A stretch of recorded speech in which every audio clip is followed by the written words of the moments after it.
The future of custom Android ROMs hangs in the balance, and definitely an interesting one, so hang around. Passkey export is on the horizon, thanks to Apple actually, and a dating app based on your browsing history definitely has some people interested in privacy this week. So welcome to Surveillance Report 229, where we're dedicated to keeping you private and secure with the latest news in the past week. I'm Henry, and I'm back, and it's good to be back, and thank you, Nate, for taking over for the week. And I'm Nathan from The New Oil, and it's good to have you back. You know, the number one thing I missed was talking about our amazing sponsor, EasyOptOuts. They're affordable, they are only $20 a year, and it's unironically just the best recommendation I can give when it comes to removing your data from these internet brokers online that sell and share your data. So if you've ever seen these people searching websites where you can just put in a friend's name or a relative's name, a lot of that data is actually sourced from all these data brokers and social media profiles and all of this stuff. And there are a lot of other data removal services out there, but there has been research from Consumer Reports that shows a lot of them aren't very effective, especially for the price. And in that independent research from Consumer Reports, they actually had EasyOptOuts essentially tie for the top spot. And the service that they tied with is astronomically more expensive than EasyOptOuts because, again, they're only $20 a year. They also offer refunds. They also ask for less information than some of the other providers, and you kind of choose exactly what you want to give them. We have already met with the 2 employees behind it, so there's no third-party contractors. It's a very small operation, and they're super nice guys, and we're huge fans of them. They don't share your data with anybody else. And no removal requests, this is really important, are submitted without evidence of the data already being on the site. Some of these that say they'll submit data to 63,000 providers, literally take your data and send it off to just 63,000 providers and then call it done. But a lot of them might not even have your data, so they're just needlessly sharing more of your data with those services. Whereas EasyOptOuts actually scans first, sees if your data is there, and then they individually opt you out. They also have business plans, and I've completely migrated myself over to EasyOptOuts so that I also combine that with some manual removal, but EasyOptOuts makes that manual removal little to nothing on my end at this point. And I also know Nate uses them as well, and I know many of our subscribers have been very happy with them. So check them out in the description if you want to see it. It's the cheapest approach and also happens to be the most effective, so there really isn't a better suggestion I have. I also want to thank them for sponsoring this podcast. The highlight story this week is going to be just in general Android 16, not iOS. There weren't that many updates outside of the new look, which I'm sure we can talk about some other time. So Android 16 does introduce a few new features that we definitely want to touch on. And so one is advanced protection and anti-scam features. And what this does is this is integrated with Google's advanced protection program, which if you opt into it, is geared towards journalists, people with higher threat models. Any of you who listen to this podcast who just want a little bit extra security, I highly recommend enabling it if you have a Google account by any chance. And if you do that, Google's kind of doing a few more integrations on an operating system level, kind of like what Apple does with lockdown. And so some of these are blocking sideloading and different setting changes during suspicious calls. It also blocks malicious apps and sites on your phone. One-time passcodes are hidden in risky contexts. And also screen sharing ends automatically when a call ends. So definitely some interesting new things there, and that's probably going to be tied to Google Play services. So you probably have to be using those Google Play services if you want those features. Also, there's going to be a Linux terminal in the Android virtualization framework called AVF. And what this allows you to do, I think we've touched on this in the past, actually. So this is more of a summary. We touched on a lot of these things, honestly. Yeah, but we still want to kind of recompile it. So, Android 16 is finally a thing now, so you guys can be reminded. But this lets you run secure graphical Linux apps that are Debian-based, like Doom, for example. And this is available on Pixel devices. It's a pretty cool thing. And I guess we can see if we can do cool things like run Signal for desktop on an Android device. Not like that would actually be useful in any way, but I think it would be really awesome. There's probably better examples of what we can use this for. Now, health and privacy. Health Connect now supports FHIR format medical records, and a privacy sandbox continues rollout to limit ad tracking via on-device processing. So there's some cool benefits there. And then also Google Messages and RCS updates. They're doing this thing called Key Verifier to validate message encryption, which is very similar to how Signal allows you to verify safety numbers. And also probably actually a response to Apple, who released contact verification between two people in iMessage as well. So we're starting to see some of the really cool features that were only for the privacy and security community start to, see themselves roll out in very minuscule ways in the mainstream, which I think is kind of exciting to see. So That's all the general updates to Android 16. And now kind of the less great news. So Android open source project isn't dead, AOSP, but Google just landed a huge blow to custom ROM developers. So a lot to the story and a lot of stuff that is very important for us to listen to and pay attention to here. Some context, for those of you who don't know, there is essentially a project out there. It's open source, and it's called the Android Open Source Project. Almost every custom ROM out there, whether it's Calyx, Graphene, Lineage, previously Divest, all of them are heavily dependent on AOSP because this is essentially the open source framework that eventually becomes something like stock Android. And so they essentially build from this open source project, and then they make their own ROMs from this. A lot of simplification there, but for any of you who don't know this, this is a good intro. Now, Google has always just kind of left this open source, and they do maintain it, though over the years, some can argue they haven't maintained it as well as they probably should. And Google instead has been putting a lot more efforts into their proprietary Google Play services. And so things like all of their new technologies are only found in Google Play services rather than in the Android open source project. So that's already been kind of a subtle thing Google's been doing to make this a little bit less helpful towards ROM developers. But this is a much bigger change, which is Google published the source code for Android 16 this week, allowing independent developers to compile their own builds of the new operating system. But multiple developers quickly noticed a glaring omission from the Android 16 source code release, which is that the device trees for Pixel devices were just straight up missing. Google also failed to upload new driver binaries for each Pixel device and released the kernel source code with a squashed commit history. Since Google has shared the device trees, driver binaries, and a full kernel source code commit history for years, its omission in this week's release was concerning. What this means, and here's the speculation, is that Google was taking the first step in its plan to discontinue AOSP. In response, Google's VP and GM of Android platform refuted these claims. He addressed speculation in a post stating that AOSP is not going away. He also confirmed the omission of Pixel device trees is intentional, though, stating that AOSP needs a reference target that is flexible, configurable, and affordable, independent of any particular hardware, including those from Google. Instead of supporting AOSP builds on Pixel devices, Google will support the virtual Android device Cuttlefish as its reference target. Cuttlefish runs on PCs, allowing Google and platform developers to test new hardware features, and Google will also continue to support GSI targets, which are generic system images that can be installed on nearly any Android device. So, seems fine, right? But there is one issue though, and it's that the impact this decision will have on developers who build custom ROMs. So Nolan Johnson is a long-term contributor and reviewer for Lineage, and he says that the process of building these ROMs for Pixel phones will soon become painful moving forward.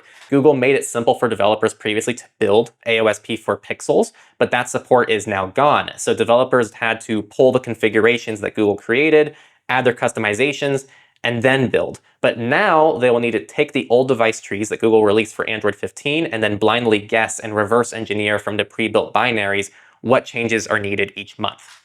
So I'm not a ROM developer. I'm going to try to translate this to hopefully try to make it make a little more sense. So beforehand, it was kind of like if you're having to cook or bake something, they essentially gave you a recipe and you essentially can make the recipe yourself to make your own ROM. And Google is very nice in giving you that recipe. Now, Google shows you the end product. It's like, here, now you have to bake this, but you have to kind of blind bake it. And they won't even tell you very much information. And so now developers have to look at what Google does and say, okay, we somehow need to get there and make that the end product with our ROMs. Does that analogy make sense? Do you think that fits, Nate? I think so. The way I understand it, I mean, if you're going to put it in non-tech terms, like you said, it's very, very minimal information because again, AOSP is still staying open source. That's not going anywhere, but AOSP is just the basic skeleton of Android. It's really not, I mean, I'm sure it's better than working from total scratch. Again, also not a developer, but it's definitely a huge downgrade from what they've had in the past. Yeah, it reminds me of the Great British Baking Show and how like the second challenge they do is a blind bake.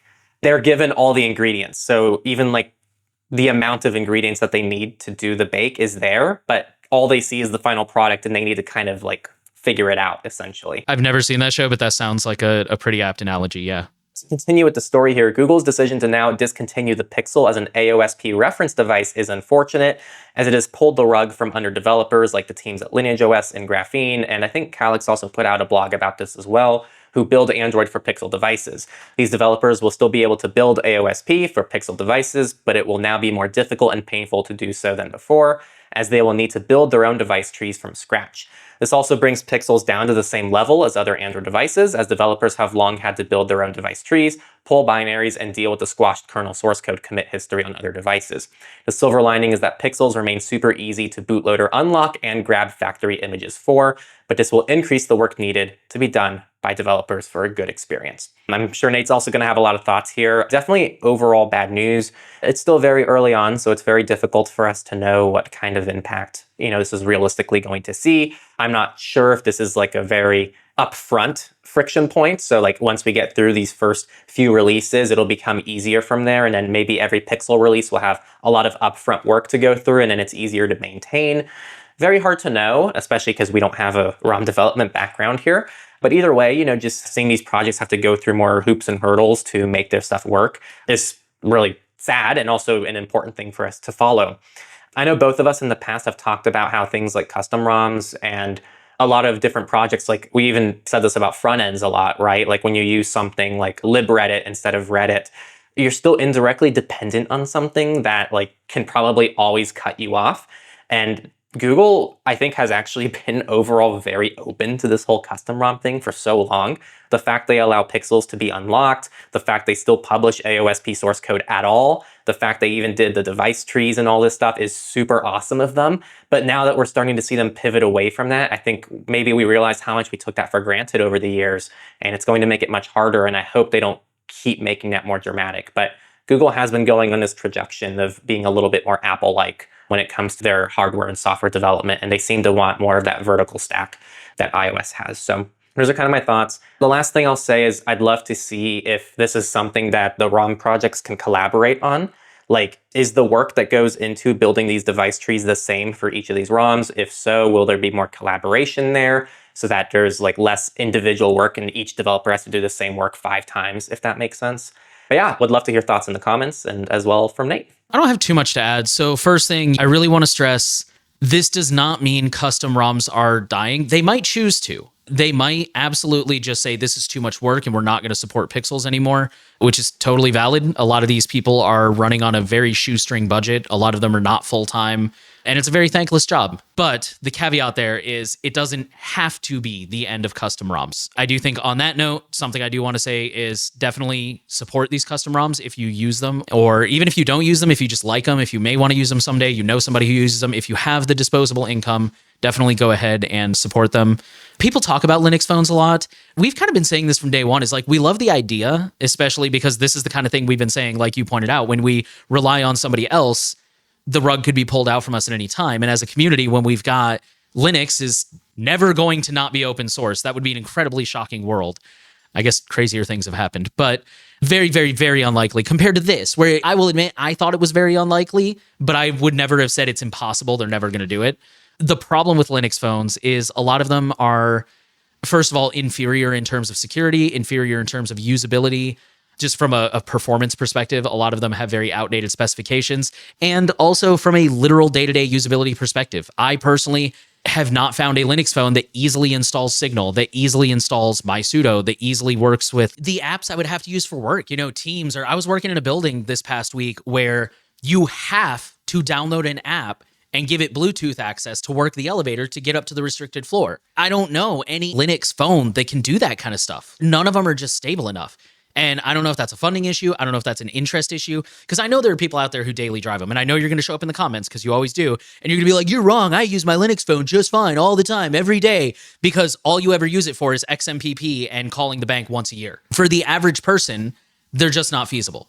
I would really love to see more alternatives, but they have a long way to go, I feel like. In response to your collaboration thing, I suspect we'll see some collaboration, because I know we covered a few weeks ago, Calyx now supports Motorola phones, and they straight up said in their blog post that a lot of the heavy lifting was already done because they were working in collaboration with Lineage to get Lineage to support that phone. They've always collaborated pretty, like the Lineage and Calyx work together pretty well. Those two projects have. It is unfortunate because this is going to put a huge strain on everybody, regardless. Yeah, the Linux phone discussion is definitely interesting. I mean, people know I've been extremely critical of one specific Linux phone, which is the Purism. But Not even because it's not usable, but I was gonna say that's more the because, company, right? yeah, because I was practically scammed.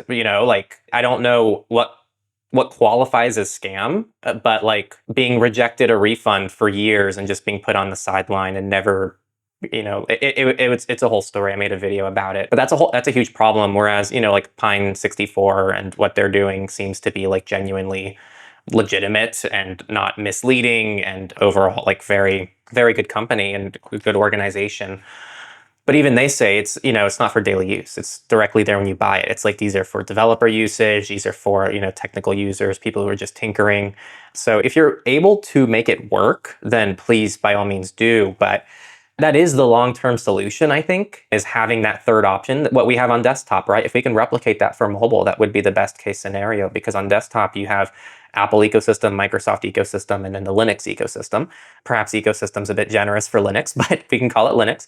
And then when it comes to the mobile side of things, it would be great to have a third option, but the third option just isn't there. And frankly, I don't see it being there for a long time. So I don't think that's a realistic thing for us to recommend right now.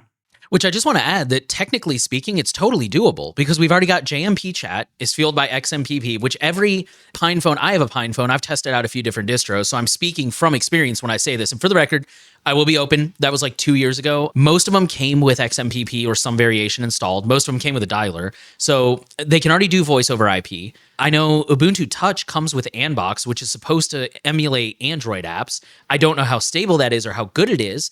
Obviously, Signal has a Linux app, Session, SimpleX, like all the privacy services we recommend have Linux apps. So from a technical perspective, making a functional Linux phone, especially for privacy enthusiasts, is not out of the question. I think the real challenge, aside from just general development, again, not a developer, I want to acknowledge that's not easy, but in general, I think the real challenge for bringing it to the masses is having support for those mainstream apps. But counterpoint, if we can get something like Anbox to a functional level, and we can get these phones popular enough, because I feel like the tech community, the privacy community, the minimalist community, like the people who would buy a functional Linux phone, I feel like is significant enough that companies would start investing in it. Maybe not heavily at first, but we've already got people who support official flat packs for, Discord, and maybe WhatsApp is official, Telegram. Like there's all these apps that are officially supported on Linux. So I don't feel like it's a huge stretch that if we started seeing more users on a Linux phone, companies would be like, well, okay, let's roll out a flat pack for these things so that people can use them. It would take a while to get there. Again, like you said, like this is not going to happen in the next 6 to 12 months. But my point is, I think it's not a technical barrier. I think it does exist. It's just maybe lack of funding, lack of developers, I'm not sure, but it's totally doable. And I mean that in an encouraging way. Like we can do this, guys. I'm not saying it's easy, but we can do it. That'll take us into the data breaches, and we are going to start with the largest ever data leak that exposed over 4 billion with a B user records. Those are just the records. It's a little bit of a sensational headline. It likely exposed hundreds of millions of users, primarily from China, and this comes from Cyber News. They call it a humongous 631 gigabyte strong database. It was left without a password, publicizing the mind-boggling 4 billion records. The database consisted of numerous collections containing from 500,000 to over 800 million records from various sources.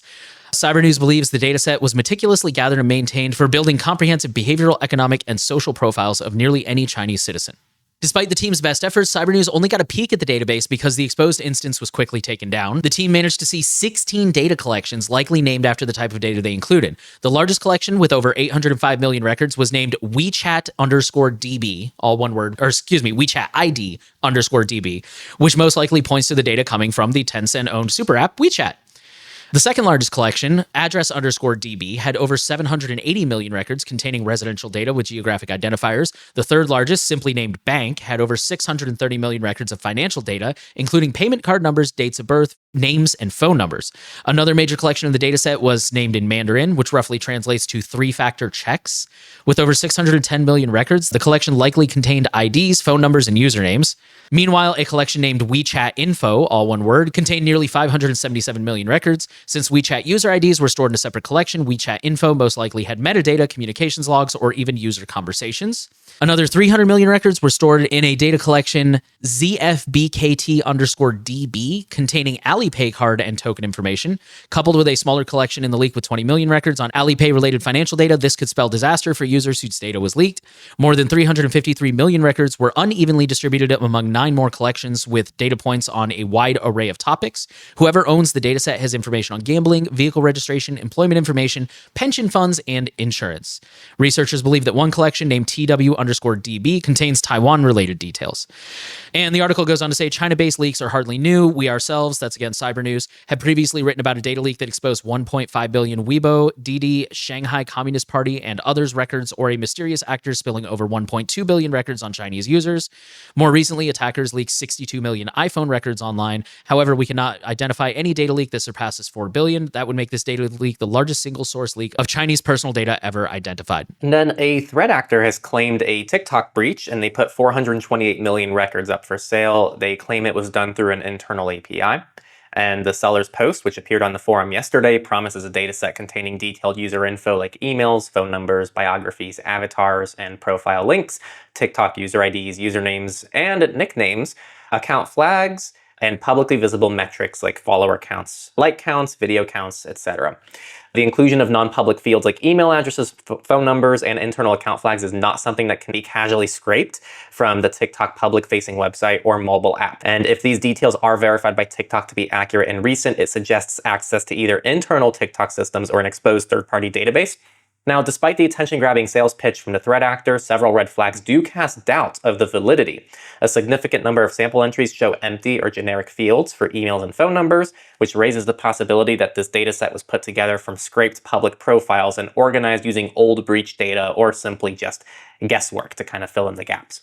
It's also a new account on the forum, having joined just only days ago with zero reputation, neither positive nor negative, and the forum itself has a recent history of inflated or false breach claims. Notably, the same platform was used last week to promote a so-called 1.2 billion Facebook user data sale, which was exposed to be fake. It seems like the only verifiable data points are things that aren't normally public as well, so they're struggling to verify if this is legitimate or not. Something else to kind of, speak to this is hackread.com cross-checked the email addresses in the sample data against records from Have I Been Pwned, and most were found in fewer than 2 previous data breaches. So this is alarming and adds legitimacy to the uniqueness of the data, but a 1,200-line sample from a supposedly 428 million record breach is not enough to establish legitimacy. Next breach comes from Sensata Technologies, who says that personal data was stolen by a ransomware gang. This is a global industrial tech firm specializing in mission-critical sensors, controls, and electrical protection systems. It serves the automotive, aerospace, and defense industries, among others, and has an annual revenue of over $4 billion with a B dollars. This occurred on April 6th. The company is now notifying an undisclosed number of impacted individuals that the following data was stolen: full name, address, social security number, driver's license number, state ID card number, passport number, financial account information, payment card information, medical information, health insurance information, and date of birth. The breach impacts current and former Sensata employees and their dependents, with the exposed information varying per individual. And then we have a fourth data breach this week. It's really quick. It says Texas Department of Transportation breached, 300,000 crash records stolen. So this occurred on May 12th and impacts crash records as indicated. So if you were in any kind of a vehicle accident, you reported it. This includes full name, physical address, driver's license number, license plate number, car insurance policy number, and quote, other information such as sustained injuries or crash description, unquote. And now we're going to go into the company news. This is coming to Apple operating systems, which is a seamless, secure way to import and export passkeys. So context, passkeys are semi-new to the world of security, and it's similar to security keys, but they can be integrated on like an operating system level or a browser level. And it's essentially like a one-click login. It's passwordless, and it's essentially using your device as your password in some ways. Now, the issue with this is one of the earliest concerns that all of us had with this is that it can definitely increase the ability to do vendor lock-in, because these passkeys can be generated like in your Apple account, but then you can't really move them anywhere else after that, and etc. with all other providers. But there's a new import-export feature, which Apple demonstrated at their WWDC, which will be available for iOS, macOS, iPadOS, and this weird thing called visionOS. It aims to solve one of the biggest shortcomings of passkeys as they have existed to date. They have done some teardowns, and they've revealed that Google's Password Manager by Android Authority shows that developers are now actively implementing import and export tools. although the company has yet to provide any timeline for this to actually be released. And then a recent update from FIDO shows that a large roster of companies are participating in the development, including Dashlane, 1Password, Bitwarden, Devolutions, NordPass, and Okta. This new process is fundamentally different and more secure than traditional credential export methods, which in the past, if you've ever used something like KeePass, is an unencrypted CSV or a JSON file, then manually importing it into another app. The problem with these is that you're essentially taking your passwords from an encrypted, secure place, making them, unencrypted and readily available, and then you import them again to a secure environment. Luckily, this will be a little bit better because this occurs directly between the participating credential manager app. If this happens, it could standardize data format, and it could also provide a secure mechanism to move data between apps. So no insecure files are created on disk, and it eliminates the risk of credential leaks from exported files. Grocery wholesale giant United Natural Foods hit by cyber attack. This is known as UNFI, United Natural Foods Inc., I guess. They are North America's largest publicly traded wholesale distributor, and they were forced to shut down some systems following a recent cyber attack. The Rhode Island-based company operates 53 distribution centers and delivers fresh and frozen products to over 30,000 locations across the US and Canada, including supermarket chains, e-commerce providers, natural product superstores, independent retailers, and food service customers.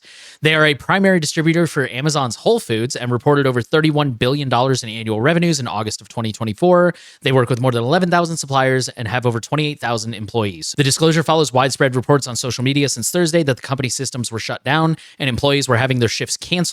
UNFI has not yet revealed the nature of the attack or whether the attacker stole any data from the company's network. Additionally, no ransomware operators have claimed responsibility. The last one here is 23andMe. Their founder, Anne Wojcicki, she has, at least for now, won the bid for the bankrupt DNA testing firm. I say this because we've now covered a few different people who have apparently decided to, buy out 23andMe during their bankruptcy. They're set to regain control of 23andMe. I'm not going to get into the details. The deal is expected to close in the coming weeks. We'll see if it does. They were willing to make a new bid. We're going to wait to actually cover the final thing. That'll take us into the research section. So first up, a researcher figured out how to reveal any phone number linked to a Google account. The issue has since been fixed, but at the time presented a privacy issue in which even hackers with relatively few resources could have brute forced their way to people's personal information. They shared a video of them doing this with the journalist who wrote this, and they explained that an attacker needs the target's Google display name. They find this by first transferring ownership of a document from Google's Looker Studio product to the target. They say they modified the document name to be millions of characters, which ends up with the target not being notified of the ownership switch. Using some custom code, which they then detailed in the write-up, they barrage Google with guesses of the phone number until getting a hit. The victim isn't notified at all. They said in an email that the brute forcing takes around 1 hour for a US number or 8 minutes for a UK one. For other countries, it can take less than a minute. On its website, the FBI recommends that people do not publicly advertise their phone number for this reason. Protect your personal and financial information. This is from the FBI. Don't advertise your phone number, address, or financial assets, including ownership or investment of cryptocurrency, on social media websites. The next one, it's called Peep Show. 40,000 IoT cameras worldwide are streaming secrets to anyone with a browser. So this was issued by the DHS, Department of Homeland Security, earlier this year, which warned of exposed cameras potentially being used in Chinese espionage campaigns, and the team at BitSight was able to tap into feeds of sensitive locations. The US was the most affected region, with around 14,000 of the total feeds streaming from the country, allowing access to the inside of data centers, healthcare facilities, factories, and more. BitSight said these feeds could potentially be used for espionage, mapping blind spots, and gleaning trade secrets, among other things, aside from the potential national security implications. Cameras were also accessed in hotels, gyms, construction sites, retail premises, and residential areas. The researchers said could prove useful for petty criminals as well.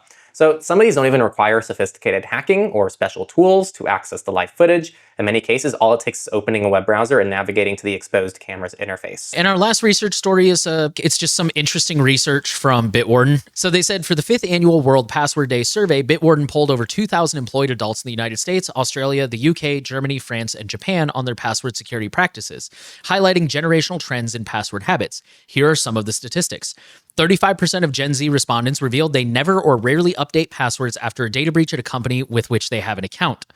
Only 10% reported that they always update compromised passwords. When prompted to update a login, 38% of Gen Z and 31% of millennials only change a single character or simply recycle an existing password. 72% of Gen Z reuse passwords, compared with only 42% of boomers. Despite this insecure habit, 79% of Gen Z respondents believe that password reuse is risky. 59% of Gen Z also reuse existing passwords when updating an account with a company that has experienced a data breach, compared to just 23% of boomers. 55% of respondents have abandoned an account or created a new one simply to avoid going through the password reset process, while 30% of Gen Z often or always forget passwords to important accounts. Although their overall password practices are precarious, younger generations appear more likely to embrace multi-factor authentication. More than 80% of younger generations are at least somewhat likely to enable MFA even when it is not required, compared with only 51% of boomers. While we're going to head into politics, the first story is that the Trump administration has taken aim at Biden and Obama cybersecurity rules. This was an executive order Friday that revises and rolls back cybersecurity policies set in place by both Obama and Joe Biden. They claim that this was an attempt to sneak problematic and distracting issues into cybersecurity policy. Among other things, this is a quote, Biden's order encouraged agencies to consider accepting digital identity documents when public benefit programs require ID. Trump struck that part of the order, with the White House now saying this approach risks widespread abuse by enabling illegal immigrants to improperly access public benefits. On AI, Trump removed Biden's requirements around testing the use of AI to defend energy infrastructure, funding federal research programs around AI security, and directing the Pentagon to use AI models for cybersecurity. Trump's order also removed requirements that agencies start using quantum-resistant encryption as soon as practicable, and it removed requirements that federal contractors attest to the security of their software. The White House describes those requirements as unproven and burdensome software accounting processes that prioritize compliance checklists over genuine security investments. Going back even further, Trump's executive order repeals Obama's policies around sanctions for cybersecurity attacks on the U.S. Those sanctions can now only be applied to foreign malicious actors. The White House says this will prevent misuse against domestic political opponents and clarify that sanctions do not apply to election-related activities. I'm actually going to take the next two because they're very similar. So this first one is a privacy loss. The data access ruling was in a case filed by the American Federation of State, County, and Municipal Employees, the Allegiance for Retired Americans, and American Federation of Teachers. U.S. District Judge Ellen Lipton Hollander previously issued a preliminary injunction writing that DOJ, quote, is essentially engaged in a phishing expedition at the Social Security Administration in search of a fraud epidemic based on little more than suspicion, unquote. The District of Maryland judge found that plaintiffs are likely to win their case, alleging that the government violated the Privacy Act and the Administrative Procedure Act. The Supreme Court said, we conclude that under present circumstances, SSA may proceed to afford members of this SSA DOJ team access to the agency records in question in order for those members to do their work. Jackson, who is one of the dissenting judges, said that the ruling puts at risk personal information like social security numbers, birth dates, addresses, bank account numbers, and medical records. Quote, every person who has received a social security number appears in the SSA's database. The Supreme Court ruling creates grave privacy risks for millions of Americans. The next story is from EFF, and it says privacy victory. Judge grants preliminary injunction in OPM DOJ lawsuit. So Judge Denise L. Cote of the U.S. District Court for the Southern District of New York found that the Office of Personnel Management violated the Privacy Act and bypassed its established cybersecurity practices under the Administrative Procedures Act. The court will decide the scope of the injunction later this week. The plaintiffs have asked the court to halt DOJ agents' access to OPM records and for DOJ and its agents to delete any records that have already been disclosed. OPM's database hold highly sensitive personal information about tens of millions of federal employees, retirees, and job applicants. Paragon says it canceled contracts with Italy over government's refusal to investigate spyware attacks on journalists. So, some context, it came out within the last week that there were actually more signs pointing to the fact that Italy implemented this Paragon spyware onto journalist devices. And they analyzed the spyware and they actually confirmed that it's very likely tied to Italy's government. Now, the spyware maker, Paragon, has accused the government as well of refusing its help in investigating whether a journalist was spied on with its own technology. And they claim that it was this refusal that prompted the company to cut ties. This is the first time a spyware provider has publicly stated it cut ties with a specific customers after reports of abuse. So we only have one FOSS story this week, and it's a pretty quick one. It says, introducing premium accounts to fund the matrix.org home server. This is actually still kind of in talks. It's not speculation, this is officially from Matrix. But the long story short is most of us who keep up with the privacy space know that Matrix is not doing so great on funding right now. They're running a pretty big service. They're running a pretty big organization in general, all things considered, and there's a lot of infrastructure and outreach and lobbying. So they're constantly trying to find ways to monetize ethically. And they are now saying that one of the things they want to roll out is a freemium business model on their server. If you're running your own server, this doesn't affect you. This doesn't affect your users. But if you're using the matrix.org home server, the default, they're hoping to roll this out by summer of this year. And they say that it's still kind of in talks exactly what it's going to look like. But the main thing is going to be some restrictions around media. So maybe like a file size upload limit, or like a limit on how many you can upload, or maybe like a rate limit. Very quick secondary FOSS story here. I just wanted to say it. The German state is uninstalling Microsoft. So they're taking back control and they're moving to open source software, and they're doing all this digital sovereignty stuff. I think realistically, this is a geopolitical thing. They don't want to be US dependent with the current US administration, and probably some political pressure with these big tech companies. And so they're moving over to things like LibreOffice, and Open Exchange is taking the place of Outlook, emails, and Calendar. Denmark, I think, too, also is moving away from Microsoft to some other. I'll find that one too. But yeah, Denmark is also doing the same thing. They're moving away to more open source solutions. The last story here, Misfits, an experimental new dating site matches singles based on their browser histories. Browser dating have a small pool to choose from. Less than 1,000 users have signed up. Users are first required to download a Chrome or Firefox extension. I'm glad that they also included Firefox, which they use to export their recent browser history and then upload to the site. Profiles feature the usual bare outline of a person's age, location, gender, and sexual preference. A browsing personality profile is also generated for each user, offering insight into how they navigate the internet. Matches are not limited by location, though Deporter says that there is an option to restrict search by state or country, if they so choose. Once matched, you won't see the other person's search history, only a summary of fun facts about shared interests, perhaps pointing out your bizarre Wikipedia obsession with the dancing plague, or the time of day you're most active online, which is meant to accentuate the harmonies of your online behavior. The biggest concern for users, justifiably so, is around privacy and user safety, and given the amount of personal data that they're asking people to fork over, these issues are also on his mind. The site scans up to 5,000 recent browser searches, or it goes back as far as search history is stored, which could be several years, but never exceeds the maximum number of entries. So browsing data from incognito mode sessions cannot be uploaded because it's not stored, but it uses Firebase, which is Google's open source tool for developing AI apps to store and manage data. It's not exposed to the internet, and Deporter says of the AI processing, which he says happens locally, I don't want to expose any browser history to another company. And speaking of their history, the author, in 2018 in a series titled Jaywalking, he turned live surveillance feeds into video art, forcing viewers to confront the use of public data as a means of privacy invasion. There's others, but that's the privacy-focused one, and it's mostly all tech-related. And that is it for the week. Again, the future of custom ROMs kind of hangs in the balance. We'll see what happens, and we'll definitely keep you updated here. Passkey export is on the horizon, and a dating app based on your browsing history has definitely sparked some fun conversations. And now I'm gonna let Nate take our sponsor segment. Yes, our sponsor this week is, again, EasyOptOuts. So for those who don't know, if you missed the opening segment for some reason, EasyOptOuts is a data removal service. So when you go online, you look up, especially if you have a unique name, you look that up, or you look up your phone number, sometimes your email address, your physical address. A lot of the time, information will come back about you, where you've lived, past addresses, past phone numbers, relatives, sometimes employment. If you're in a state that does like open political registration, sometimes that'll show up. I've seen that before. So EasyOptOuts is a service that will help you get this stuff taken down in an automated fashion. They're incredibly affordable, only $20 a year. Henry mentioned that there's other services that are equally as effective, but they're literally like $200 a year. So this is a tenth of the cost. Cancellation is easy. If you try it out and you say, oh, this service sucks, it didn't take down the things I thought it would or whatever, they do refunds. Again, we have studies from both Consumer Reports and Privacy Guides that have found that they're pretty effective, and you can check both of those and see their methodology and get more information on that if you want more. They ask for very minimal information. You don't have to give them any information that isn't already publicly available. They're just trying to make sure they find the right profile and get it taken down. There are only 2 employees, so they're not sharing your data with a lot of third-party contractors or anything. There are no ads or analytics on the website.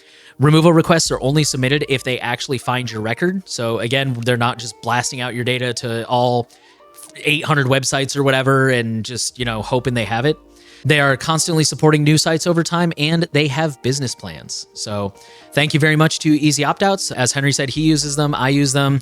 No service is ever going to be 100% perfect, but it really takes a lot of the heavy lifting out of it and makes it much easier for you to go through and get the small things that they may miss here and there. So definitely, if you haven't checked them out, I would at least consider it, and thank you to them for sponsoring Surveillance Report. Yeah, and with that said, if you want to also support the podcast and help spread privacy and security updates and information to other people, you can do that by sharing a specific story. You can also find the links to each story if you want to just share those individually with people. We always leave the show notes there. You can also send us news to the email on our website. And of course, like, give us a rating and give us likes, share it around, do what you can to support us, leave some comments, let us know what you think about some of these stories. We love the engagement and we want privacy to reach as many people as possible. And you guys can all help us do that. We don't do any other marketing. So this is all word of mouth and whatever the algorithms want to do with our content. So thank you all for listening, and we'll see you next week.